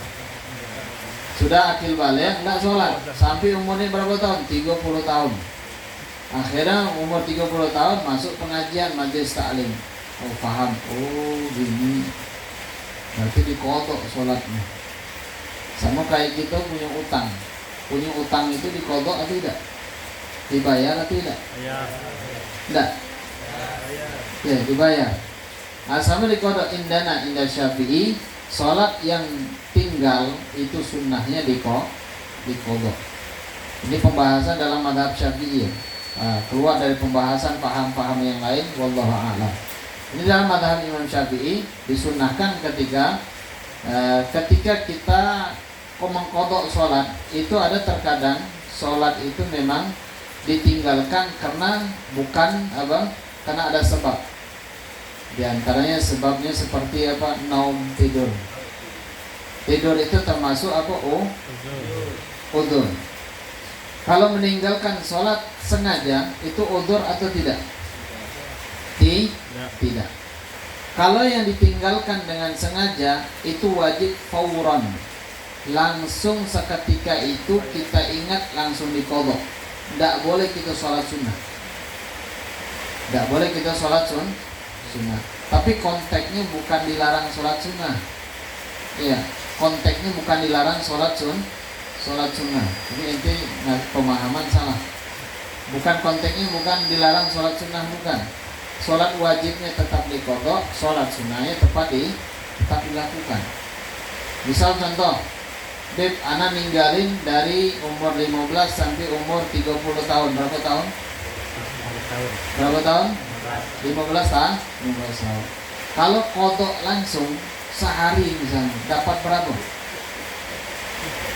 Sehari Beb, anak kodok misalnya. Zaman jahiliyah dulu kan tak tahu misalnya kodok. Nah, taruhlah seharinya dapat misalnya 50 sholat misalnya. Lengkap lah, di situ ada 5 sholat di dalamnya lengkap. Nah, jadi untuk meringankan, jangan inti sholat terus lagi bini ribut, bang sholat terus kerja gak kata dia. Mana penting deh kerja atau mengkodok sholat? Nah, jadi beributan kan. Nah, sudah intinya lebih enak, lebih gampang. Ketika kita sholat maghrib selesai salam itu langsung tegak sholat kodok. Sudah selesai balik. Masuk isya selesai salam isya inti tegak lagi sholat isya kodok. Terus kayak gitu. Terus jangan berhenti. Intinya diniatkan untuk apa? Untuk anak sampai akhir hayat sholat yang pernah anak tinggalkan sampai sekarang anak niat mau mengkodoknya. Sudah. Nanti mana tahu misalnya kodoknya 15 tahun, dia baru sholatnya 2 tahun mengkodok, sudah meninggal misalnya. Nah, dengan niatnya tadi itu sudah dihitung pahala. Sudah diniatnya tadi dihitung pahala. Jadi intinya kalau dia meninggalkan secara sengaja maka wajib langsung dikodok. Kalau dia meninggalinnya disebabkan ada udzur, sakit atau tidur, ya. Nah ini dia kodoknya ada harus seketika itu. Boleh diundur-undur. Ya. Nah, boleh dia nunggu-nunggu. Sudah pas lagi waktu kosong dia kodok. Tapi inti ala kulli hal, maupun ada udzur ataupun tidak udzur, kalau kita ingat kita meninggalkan sholat langsung kita kerjakan, langsung kita kodok. Misalnya mampunya maghrib tadi dapat 2, sholat 2 kali. Isya tadi dapat 5 kali kita sholat, tidak masalah, tidak ada pilihan. Nah, sampai di sini ada yang ditanyakan lagi.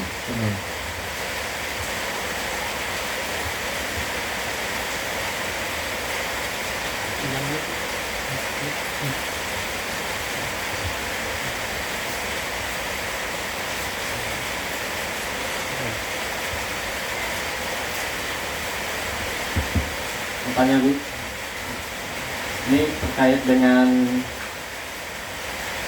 kalimat zikir yang diajarkan Rasulullah kepada Sayyidah Juwairiyah, Bu.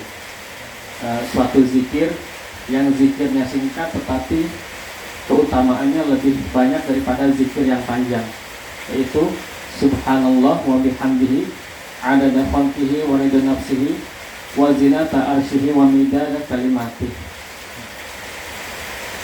Sementara untuk zaman kita juga barangkali ada zikir-zikir lain gitu, yang apabila dibaca mungkin bakal mengganggu aktivitas lainnya yang lebih penting. Nah, bisa nggak zikir-zikir lain itu dirangkai juga dengan kalimat ini gitu? Misalkan Allahumma sholli ala sayyidina Muhammad wa ala ali sayyidina Muhammad adada khalqihi wa ridha nafsihi wa zinata arsyihi wa midada kalimatihi. Nah, misalnya contoh ya, karena ada aktivitas yang lain, ada aktivitas yang lain.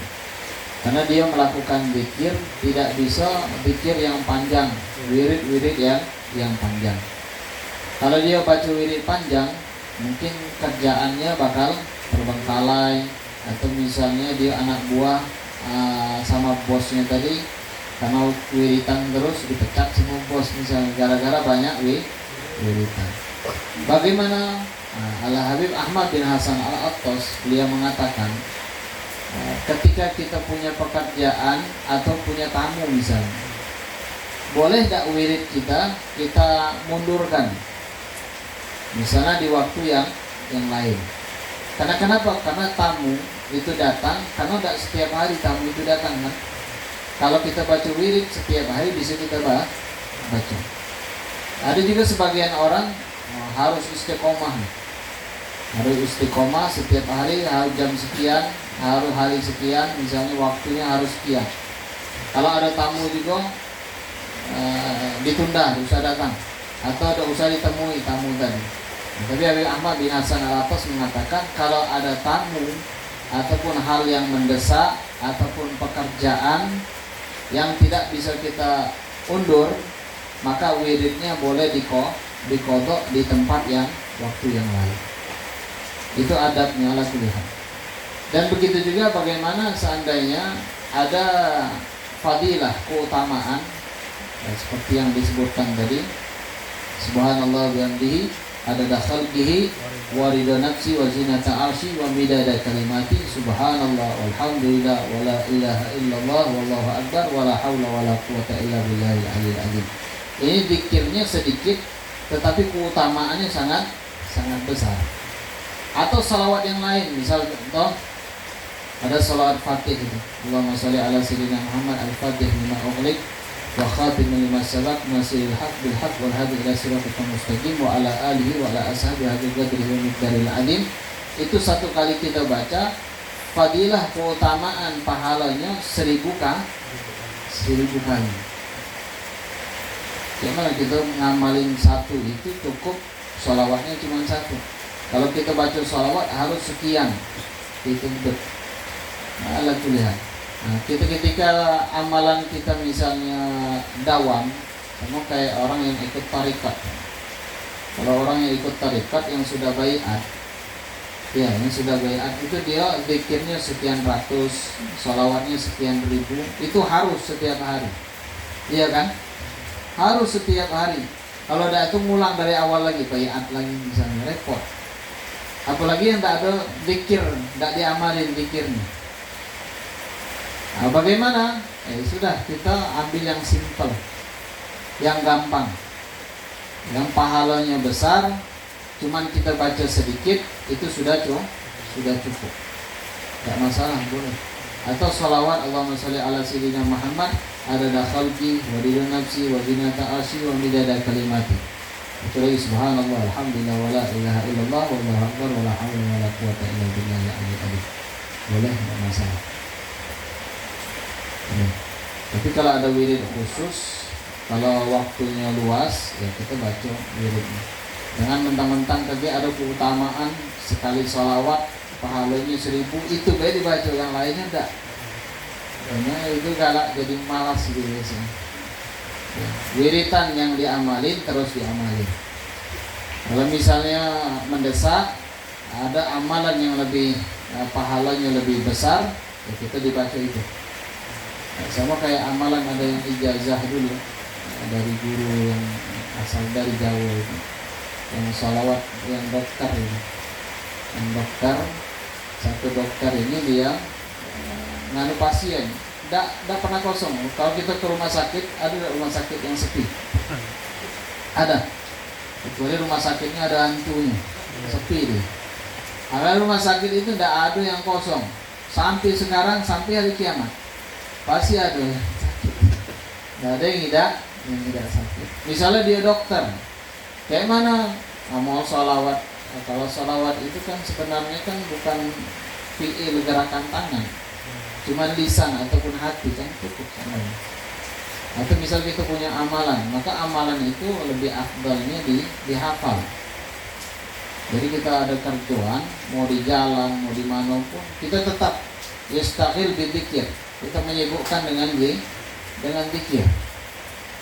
Jangan lalai dari mengingat Allah Subhanahu wa taala. Atau kita lagi jalan pakai motor sholawat, atau lagi pakai motor di zikir terus. Allahumma sholli ala sayyidina Muhammad, Allahumma sholli ala Muhammad. Subhanallah. La ilaha illallah, la ilaha illallah, atau Allah terus zikir. Nah, jangan terputus. Misalnya tukang, dia gawainya tukang, ngetok palu dia pakai tok. Allahumma sholli ala sayyidina Muhammad. Allahumma sholli ala Muhammad. Allah. Ya, makin semangat ketika dia mengingat Allah Subhanahu wa taala. Jadi kalau orang selalu zikir itu dia ingat Allah, diiringi dengan ingat dengan kematian, maka dia lebih dekat ya kepada Allah Subhanahu wa taala.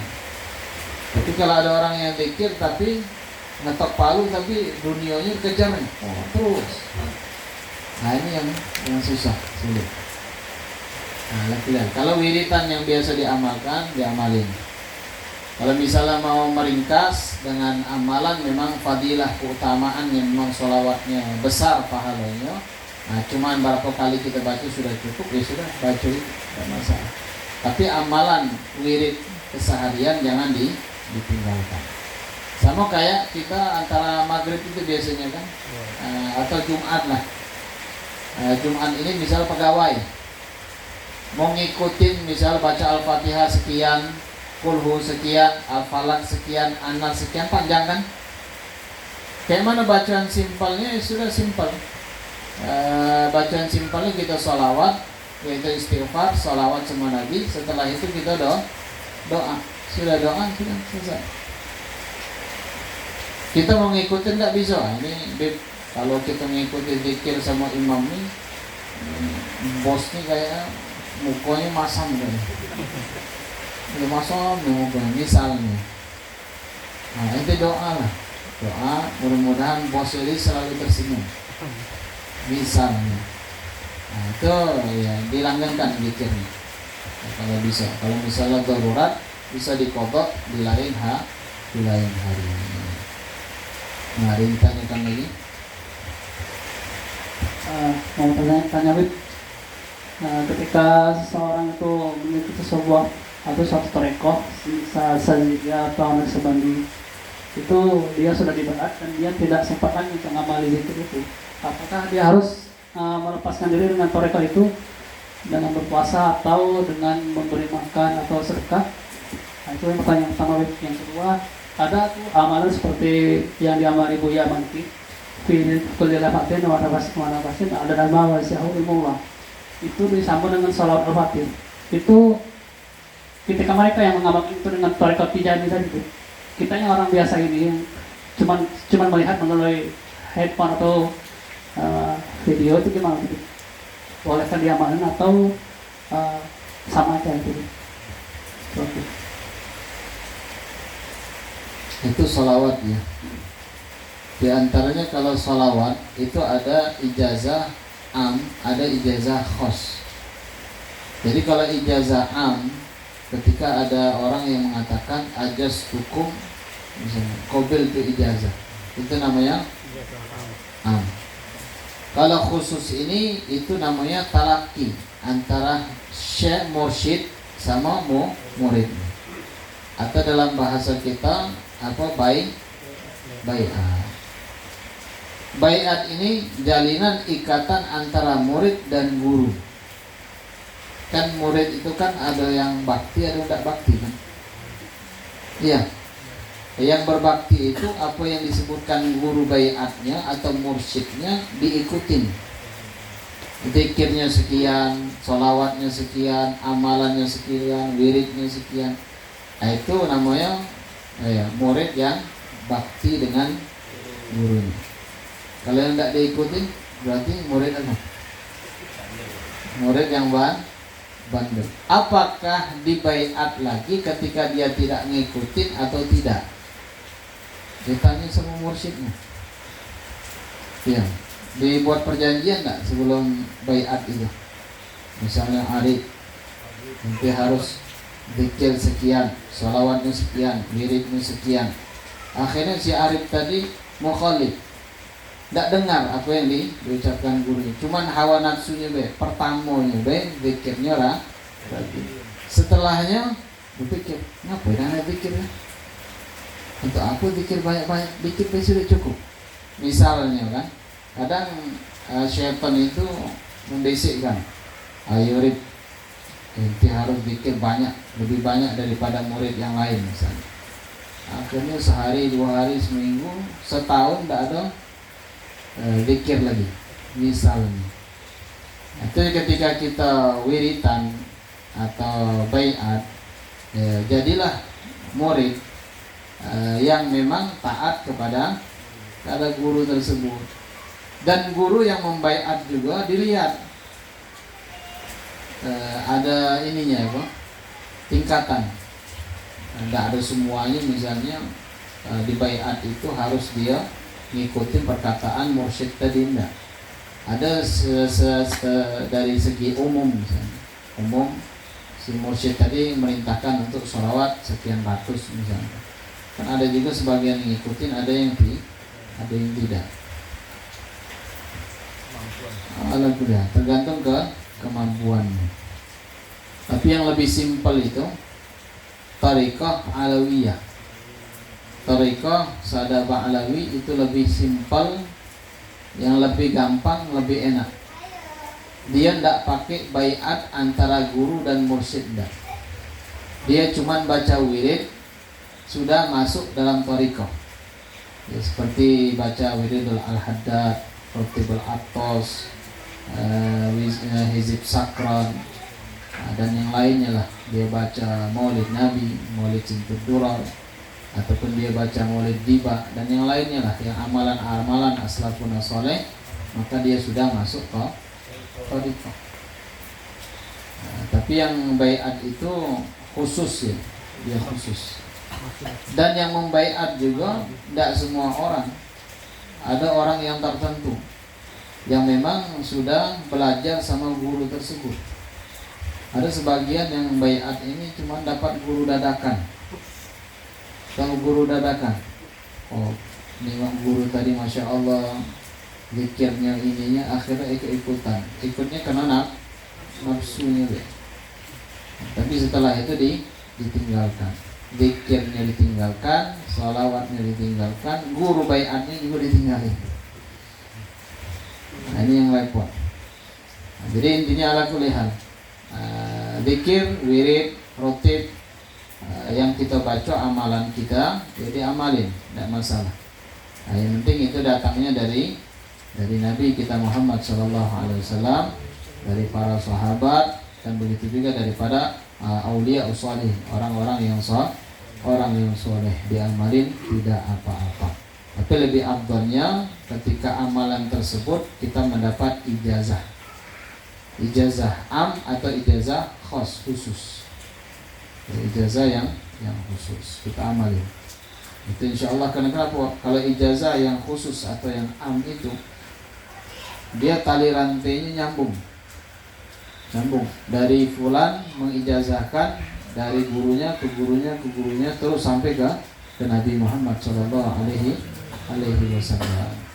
Jadi ketika mengamalkan ijazah tersebut jangan kebanyakan, semampunya kita. Misal kita mampu sholawatnya habis sholat 10 kali, ya 10 kali. Dikali 5 berapa? 50 kali.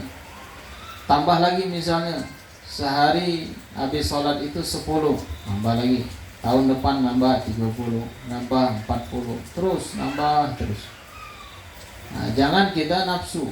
Ada sebagian kita kan nafsu, pengen banyak, zikirnya pengen banyak, sholawat pengen banyak, akhirnya seminggu sholawat, seminggu zikir, seminggu rutin, 10 tahun tidak rutin lagi. Ya, jangan tergoda sama syaitan. Terus kita zikir. Sedikit itu paling afdal. Khairul a'mal adwa muhawain wa in qal. Sebaik-baik amal dawam kontinu, sedikit itu lebih afdal daripada banyak. Kalau dia sudah istiqomah banyak itu afdal daripada sedikit. Kalau dia istiqomah. Tapi biasanya kita nih kadang-kadang ya makin banyak makin jenuh biasanya. Makin banyak makin jenuh. Apalagi capek misalnya. Apalagi yang zikirnya bukan lillah. Zikirnya untuk urusan dunia. Sholawatnya pengen kayu. Sholawat zikirnya pengen ke baik. Zikirnya pengen supaya tidak kena hujan. Zikirnya pengen supaya apa? Supaya wibawa. Nah, ini yang menjadi masalah. Ya, zikirnya lillah lah sudah. Jangan mikirin urusan yang lain. Nah, itu yang ngurusin yang memberi rizki itu hanya urusan Allah. Penting kita usaha sholawat, zikir, ikhtiar, ya banyak kita berdoa. Nah, soal yang Riko Rahmat itu disambung dengan salawat al-fatih. Jika ngamalin cuma lihat di HP atau lihat di gambar. Lihat ini apa? Sumber YouTube-nya itu terpercaya atau enggak? Sudah. Kalau terpercaya dapat ijazah kita amalin boleh. Kita amalin boleh. Kan kalau zaman sekarang ini kan memang ada YouTube misalnya, tapi dipotong-potong ya. Potong sini, potong situ, potong sini, seakan-akan bagus. Ada juga potong sini, potong sana, seakan-akan beribut. Iya kan? Macam-macam. Durasinya itu ada kebencian, ada fitnah, ada kebaikan di dalam. Tergantung kita lah yang punya akal dan hati, yang punya pikiran. Itu maka kita dikasih oleh Allah Subhanahu wa taala akal, dikasih Allah hati. Boleh, tidak masalah. Atau misalnya live streaming misalnya, pengajian guru fulan atau kiai fulan atau habib fulan misalnya ada pengajian. Di dalam pengajian tadi ada menyebutkan amalan misalnya, keutamaan amalan sholawat ini. Sudah itu diijazahkan di dalam itu. Di YouTube itu diijazahkan untuk yang hadir. Yang hadir apa yang nonton? Nah, tergantung sirahnya ya, ucapan yang mengijazahkan. Kalau ijazahnya am untuk seluruh yang mendengar YouTube ini saya ijazahkan misalnya. Nah, itu dapat semua. Nah, kalau dia cuma ijazahkannya cuma di dalam itu, di dalam pengajian itu, ya di pengajian itu cuma. Nah, kecuali kakek untuk mengukuhkan, menguatkan. Nah, ketemu syekh atau gurunya tadi bilang, wahai syekh guru, saya dengar antum ijazahkan waktu pengajian di sini misalnya. Apa itu amalannya? Ini yang disebutin. Langsung minta ijazah. Itu lebih afdol. Karena ijazah itu sama kayak inilah silsilah, tali rantai untuk sampai nyambung kepada Nabi Sallallahu Alaihi Wasallam.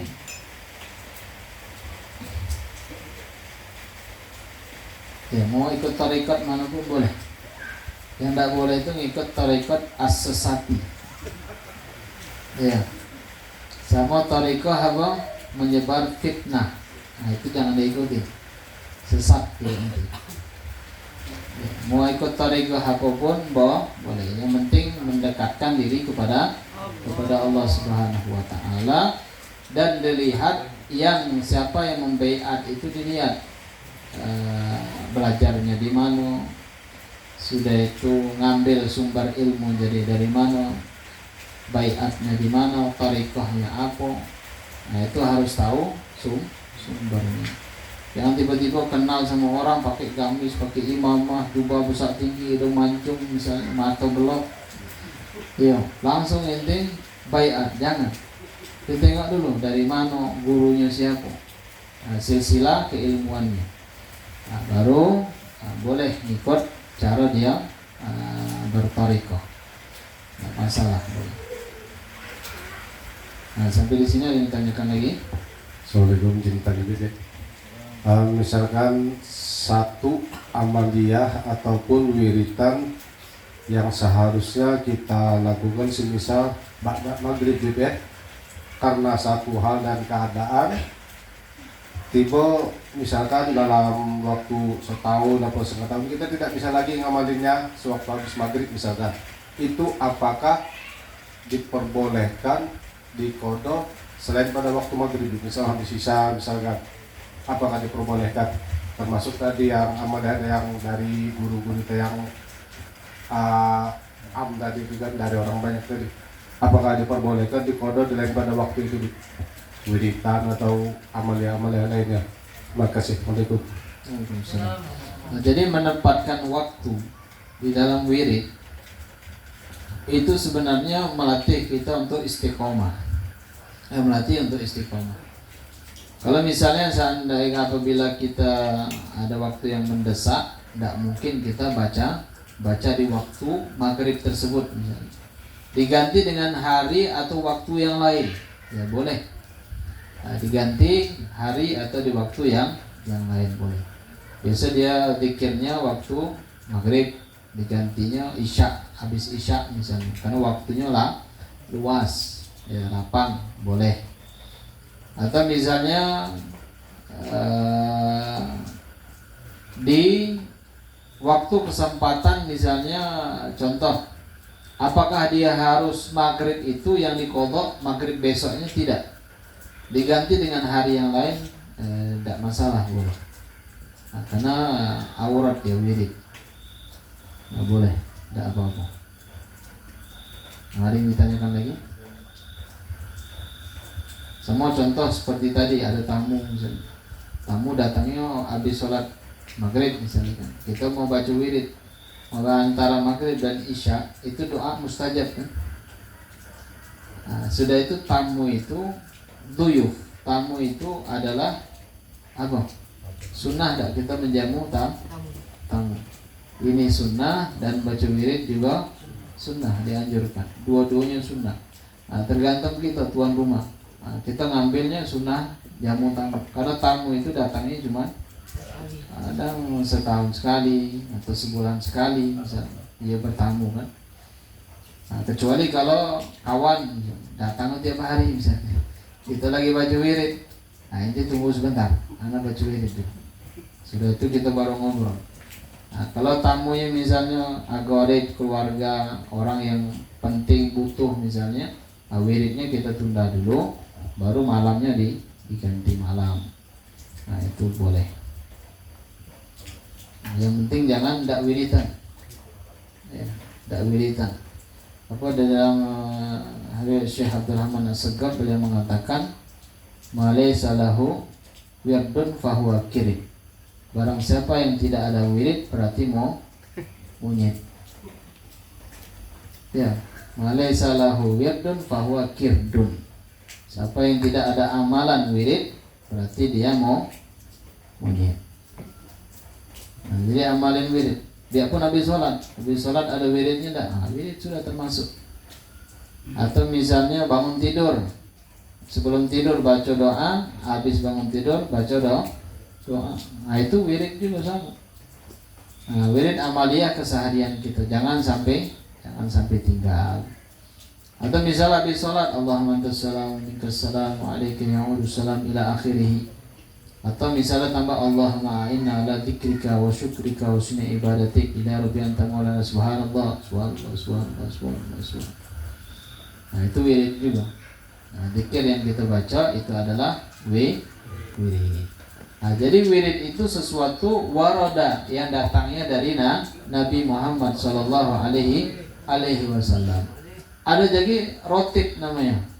Kalau rotib itu asalnya rotib itu cuma susunan. Ya, rotib itu cuma susunan. Disusun dari Al-Fatihah, setelah itu zikir, setelah itu sholawat, ayat kursi di bawahnya. Nah, setelah itu ada bacaan zikir. Rotib itu adalah zikir datangnya dari Nabi SAW, tapi cuma disusun, bukan dikarang. Beda karangan sama susunannya. Susunan ini ada yang dalam Al-Quran sama dalam hadisnya Nabi. Itu diambil, dikutip, diambil, pindahin, diambil di mana tempatnya yang cocok sesuai, itu ditaruh. Itu namanya rotib. Nah, itu sumbernya dari Al-Quran dan hadis. Beda kalau mu'alif. Mu'alif itu ngarang. Ngarang juga sekarang bukan ngarang murni karangan, dia enggak. Motif juga. Mindahkan, nyomot sini, nyomot situ, nyomot sini, nyomot situ. Nah, tapi strata lah, misalnya tingkatannya hampir sama lah dengan pengarang. Tapi bukan pengarang yang kayak seperti dulu, bukan. Nah, itu mu'alif namanya, beda. Kalau rotib menyusun, kalau mu'alif ngarang kita. Kalau sekarang ini banyak yang ngarang itu sembarangan. Ngarang, akhirnya sembarangan. Beda kalau ulama terdahulu. Kalau ulama terdahulu itu masya Allah, dia ngarang kitab seperti kitab Jurumiyah itu. Kalau di dalamnya ada murni lillah karena Allah, dia ngarang kitab ini memang ada keikhlasan. Ini kitabnya dibuangnya di air. Kalau seandainya ikhlas dia ngarang, maka dia bakal memberikan manfaat. Ada juga satu imam itu ngarang satu kitabnya dimasukkan dalam bara api, dibakar. Kalau ikhlas dia ngarang ini kitabnya tidak bakalan terbakar. Itu saking masya Allahnya ulama-ulama kita zaman dulu. Nah, bukan zaman sekarang. Kalau zaman sekarang nyetak ya kitab tujuannya mau diperbanyak untuk cari fulus. Ya ala kulli hal. Sebenarnya bukan kitabnya, kertasnya itu nah. Inti bayar kertas bukan bayar kitab. Kalau seandainya bayar kitabnya tidak mampu inti bayarnya. Ya, dia jual kertas. Sama kayak beli Al-Quran di pasar. Bisa beli Al-Quran. Al-Quran tidak bisa dibeli. Yang ente beli, yang ente ganti itu adalah kertasnya, bukan Al-Quran. Maka ke pasar itu jangan tanya, Pak ada Quran, berapa Al-Qurannya? Wah hebatnya nih, bisa beli Qurannya. Berapa kertasnya Pak? Nah, itu tanya baru kertas Qurannya Pak, ini nih, yang sudah dicetak ini. Nah, sekian baru bayar, bukan beli bukan beli Al-Qurannya. Jadi alhamdulillah. Nah, kita lihat daripada ya ini ya, rotib, mu'alif semuanya. Itu ada bahasa-bahasa yang ditentukan. Nah, sampai di sini ada yang ditanyakan. Jadi intinya mudah-mudahan insyaallah kita yang hadir pada malam hari ini wirid ataupun zikir atau amalan yang biasa kita amalkan insyaallah diberikan kekuatan istiqomah oleh Allah Subhanahu wa taala untuk kita selalu membacanya. Nah, Insyaallah mudah-mudahan kita menjadi muqarrabin, orang yang dekat kepada Allah, orang yang dekat kepada Allah Subhanahu wa taala, dan orang yang cinta dan orang yang dicintai oleh Allah Subhanahu wa taala. Amin ya rabbal alamin. Al-Fatihah bil tarjubul wal iqbal wa salahi kulli hal. Allah yaghfir lana wa yuslih al-qulub wa yasir al-uyub wa yubarik lana wa lakum fi kulli halin wa fil ahli wal mal wal iyad. ويغفر لوالدينا ووالديكم وجميع المسلمين والمسلمات والمؤمنين والمؤمنات أن الله يتولانا بولايته وأن يحفظنا من شر بريته وأن يحفظنا بتكسيرنا في حقه وفي حقنا بحق جميع حقوق والدينا وفي الحقوق الجميع المسلمين أن الله يبارك لنا في أوقاتنا أن الله يبارك لنا في أوقاتنا أن الله يبارك لنا في أوقاتنا وساعاتنا وإن كنا وإياكم من ذي معصية ألا إزيطاءه ومن حديد المسان عجيب علي كل هات دنية كل هات مرضية ويشفي أمراضنا ويشفي أمراضنا ويصحي أرضنا يتل أعمارنا ويتل العافية ويسن سابقنا ويسن خاتمنا مثل أسلافنا وشيوخنا ورجالنا وللخنيتنا في نيتهم وأعمالنا في أعمالهم ولا حد نية كما أسلافنا صالح وإلى حضرة النبي محمد صلى الله عليه وسلم. الفاتحة. أعوذ بالله من الشيطان الرجيم. بسم الله الرحمن الرحيم. الحمد لله رب العالمين الرحمن الرحيم مالك يوم الدين إياك نعبد وإياك نستعين الصراط المستقيم صراط الذين أنعمت عليهم غير المغضوب عليهم ولا الضالين آمين. يا ربنا اعترفنا بأننا اغترفنا وأننا أشرفنا على لظى أشرفنا فتب علينا توبة تغسل كل حوبة واستر لنا العورات وآمن الروعات واغفر لوالدينا ربي ومولودنا والأهل والإخوان وسائر الخلان وكل ذي محبة أو جيرة أو صحبة والمسلمين أجمع من ربي أسمع فضلا وجودا منا لا باكتساب منا بالمصطفى رسول نهضى بكل سول صلى وسلم ربي عليه عد الحب وآله وصحبه دادة الصحب والحمد لله في البدء والتناهي والحمد لله رب العالمين والعفو منكم والسلام عليكم ورحمة الله وبركاته.